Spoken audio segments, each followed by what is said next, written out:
lost one of the most important people of my life. Yeah. So I went down there and I was completely exposed to everything, every type of person. I have friends from all over the world now because of this.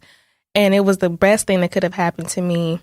And then I realized that, damn, now that my grandfather's gone, I don't really want to do physical therapy anymore because my motivation is gone. It's out. But I had this degree in health promotion. So what the fuck am I going to do with this shit? Right. So I got a job working for the state. And that was just a lot of time of just nothingness. It was unfulfilled. It just wasn't right. But you become an adult and you got to pay these bills because they not going to stop. Shit, them hoes still coming. Yeah. Like, back up. But yeah. I got the job. I started working. This was around 24. Yeah, this was around 24 when I started really, truly working at like a quote unquote real job. But I just realized, I was like, your parents and your people tell you like, get a good job and make sure it has good benefits so you can retire. But I was just like, man, the shit that I've been seeing over here in Australia, I know for a fact this ain't how life is supposed to go. I'm not supposed to slave away for 20 years, 40 years for a retirement check. That ain't it. So you're talking about what was going on in Australia was different from America. The worldview period. The way they view the work-life balance is totally different from how America views it. Mm-hmm. And I've adapted that because it's better for your mental. So as I progressed through my work career, I was just like, this ain't it. Like, this is never it. And in my head, I feel like I've always been a creative. I've always been one to enjoy music and the arts. And just as a spectator, that shit sends chills in my body, no matter what it is. And so I feel like if I'd done it a different way, I probably would have been like a mass comm major or radio, TV, and film or something like that really enhanced what was already there. And again, as time just kind of progressed and I was like, I don't want this for myself anymore. 2019, I remember I was working for the state of Texas for Parkland Hospital right down the street here. And I would just find myself crying at my desk. I was doing my work totally fine. And then out of nowhere, I would literally just start crying. I'm talking about typing, doing my work, and then just cry. Like that? Just cry, like, And I was like, this isn't healthy for me. I'm 26 years old. I was making really good money for a 26-year-old. I was able to still travel. I'm well traveled. I've been to 14 different countries so far. I'm about to go on vacation next week, so I'm good. But the life that was affording me was too much of a headache. I was like, this can't be life. This can't be life. And I remember that day when I just started crying randomly without a reason. I was like, I can't do this anymore. So I quit. Mm-hmm. I just quit. And I thought that I wanted to go into marketing. I got a job with a marketing company, but it wasn't the type of marketing that I thought it was going to be. It was like one of those multi-level marketing things where you got to stand out and, parade around and stuff to get people to sign up for this shit. I was out here selling electricity. Oh. Okay. In Costco and Sam's Clubs and stuff.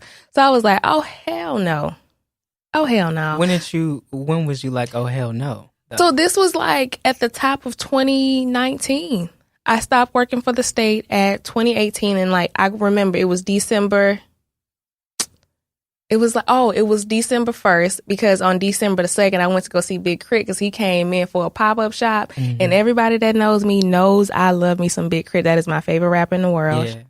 And I went to his pop-up shop here in Dallas and I got to meet him. He smells so good, Lord. He smells so good. And I got to meet him. He signed an autograph for me. We took a picture. And then that's when I started the job at the marketing company.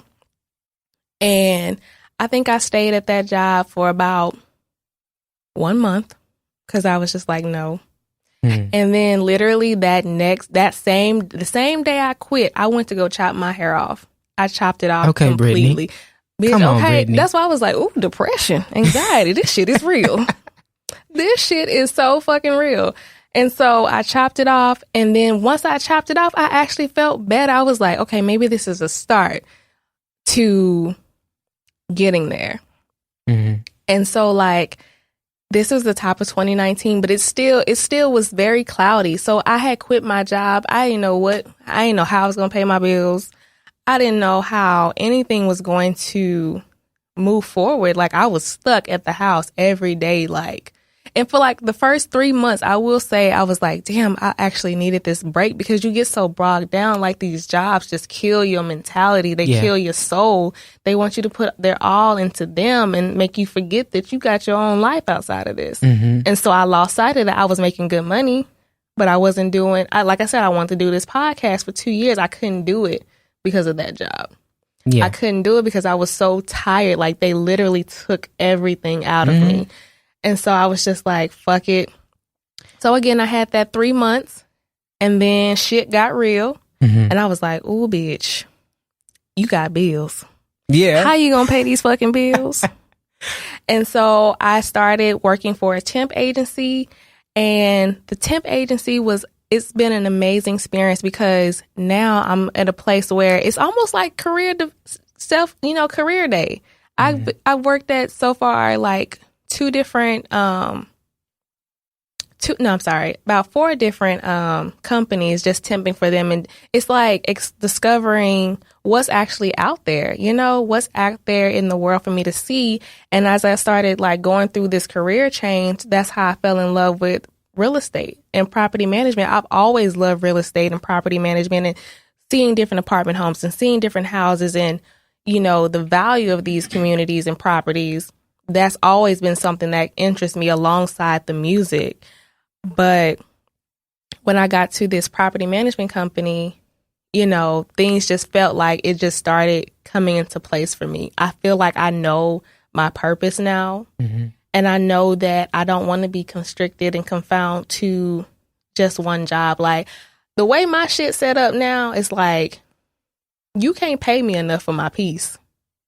You can never pay me enough for my peace.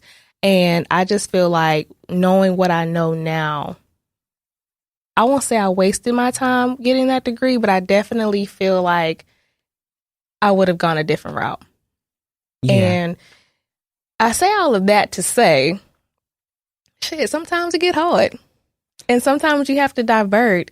And sometimes you got to go through some ugly shit to get to where we are today, because without those trials, without those storms, I will say, because of 2019, I think that's been like my worst year ever so far, aside from my grandfather dying. 2019 was just basically a reintroduction to myself. I didn't know I was this fucking strong.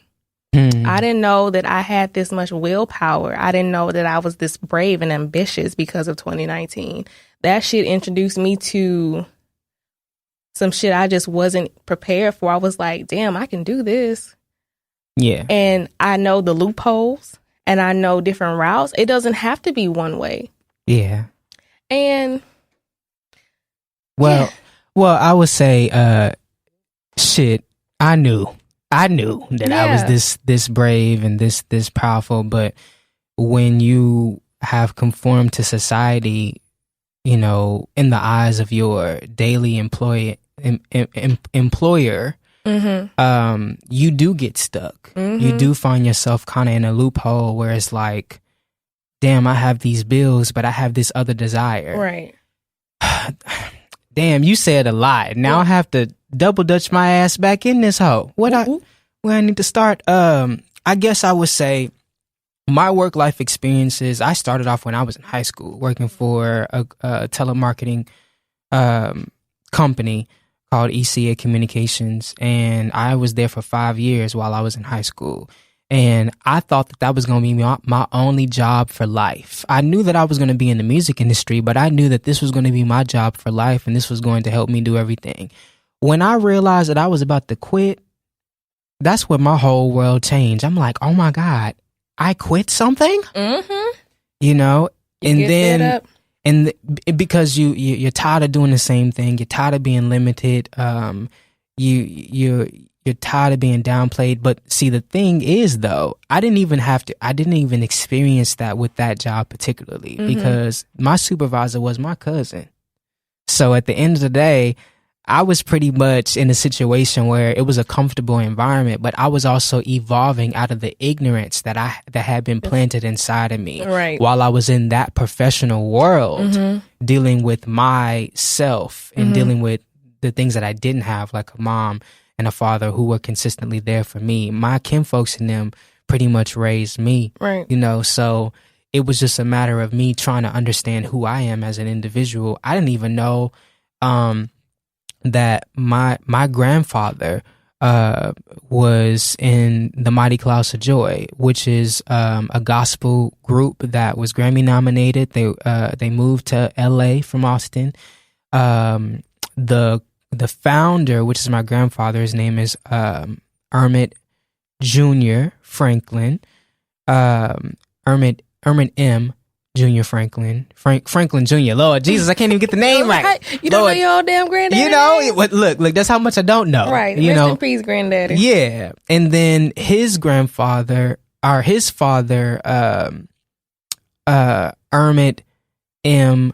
Franklin Sr., was the founder of a popular church in that's now called St. James, but he has a street named after him right by that church, and he was the founder of that church. And so they're just things that I'm just pulling out of the ground, like really finding articles. I found that article in Austin Chronicles, and I also found that my great grandfather was a booking agent. And all of these things that I didn't know about my family, I'm wondering why I feel these things. Like I feel like I'm affiliated with these things. So I have a desire to do these things. And that's why it's great to know where you come from, because you get a chance to understand what's already pretty much laid out for your path, And so, okay, so we were talking about the work life, right? Right.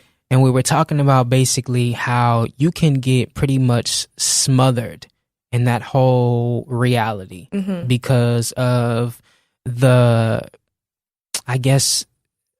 power that it has in certain positions, and how people just take it so goddamn seriously, as if they don't take off that, badge and become a regular human just like you.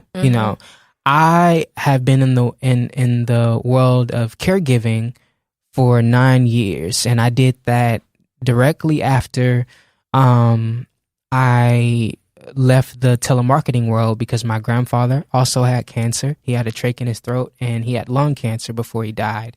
And he actually died before I graduated. So same. I didn't go to prom. Someone asked me to go to prom, and I didn't go to prom because I just wasn't feeling it. You know what I'm saying? I had lost the most important person in my life. The truth is, he wasn't really even my grandfather. He was my grandma's boyfriend.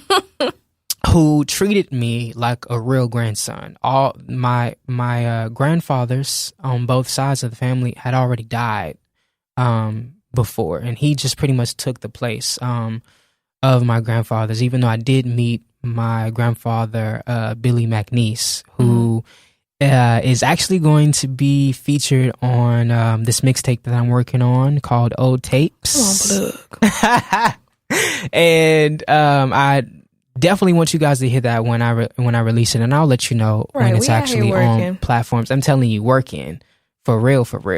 So and because of my experiences working with these environments, working in these certain environments, because I'm pretty sure in a lot of companies in Austin, Texas, you can pull up several of my 2 weeks resignation letters, and it's cool because it's a part of my history, So it's not that big of a deal, I just realized that I didn't need to be in this motherfucker anymore. Now shut the door behind me, and I'm going to go get me a drink and go get me some weed on the way, because y'all got me messed up. Okay. But at the end of the day, I don't take any of those experiences for granted, because they gave me the opportunity to really, really see, because I just didn't leave a job and say, okay, the music industry is what I'm focused on. And now I'm just going to fully focus on that.